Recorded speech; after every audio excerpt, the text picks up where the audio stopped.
Du haut de son 1,67 m et à bientôt 87 ans, le très respecté Mario Zagallo a rendu une visite amicale à la Seleção. Zagallo a conduit le Brésil à la victoire en 1970 avec une génération de joueurs doués techniquement dans laquelle se trouvait le roi Pelé. Zagallo est l'un des prestigieux footballeurs brésiliens à avoir remporté la Coupe du Monde en tant que joueur en 1958 et en 1962, avant de la remporter en 1970 en tant qu'entraîneur. Un vécu et une maîtrise de la haute compétition que Zagallo a tenu à raconter à la nouvelle génération qui se prépare à Teresópolis pour la Coupe du Monde. Beaucoup seront à leur premier rendez-vous avec la Coupe du Monde, comme en 1970, quand Zagallo a dû reprendre en main la Seleção pour ramener la coupe au pays.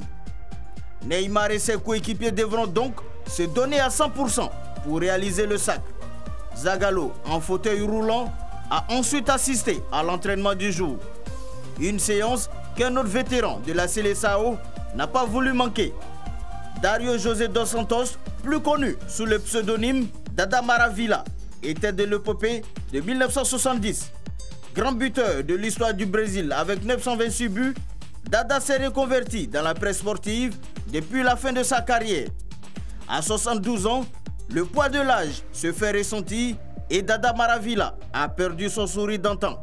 Cette année en Russie, il pense que ce sera la bonne, car le sélectionneur Leonardo Batti, dit Tite, enfin tacticien, a su qualifier les siens au mondial russe après la déception à domicile en 2014. Je veux que Neymar soit l'homme d'un ensemble, d'une équipe. Il faut que ce soit une équipe. Bien entendu, Neymar est de loin le meilleur joueur du Brésil. On ne peut pas le comparer. Mais s'il joue en équipe, le Brésil sera invincible. Il faut prendre exemple sur la Seleção de 1970 et qui était considérée à l'époque sur toute la planète. Elle était considérée sur toute la planète foot comme la plus grande Seleção de tous les temps. Il faut donc copier la Seleção de 1970 du Brésil qui se passait beaucoup là-bas.